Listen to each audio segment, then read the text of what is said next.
مسمنات معمرين ومورقين لذاذ بزاف. جوج زلايف ديال الدقيق، زلافه د الفينو، شويه ديال الخميره وشويه الملحه. كنعجنوا العجين بالماء دافي وكنقسموها لعشرات الكرات وكندهنوهم بالزيت. الحشوه زيت العود، بصله، فلفله، خيزو، الكفته، شويه ديال القزبور، العطريه، سكينجبير، ابزار، ملح، بابريكا والزعتر. بالنسبه لهذا الخليط العجيب فكنحتاجو فيه الزيت وزبده مذوبه ومعلقه صغيره ديال النشا ومعلقه صغيره ديال البابريكا. كنبداو نورقوا المسيمنات على هذا الشكل هذا.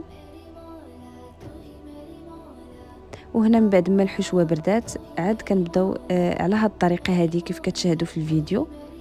وكنوضعوا حتى قطع فرماج مربع كنقسموه على جوج وكنوضعوه في مسيمنات. كنبداو نقرصوا غير بالمهل باش ما تقطعش لينا. وهنا كنطيبوهم، كيجيو لذاذين بزاف ومورقين ومقرمشين. جربوهم وبصحه والراحه.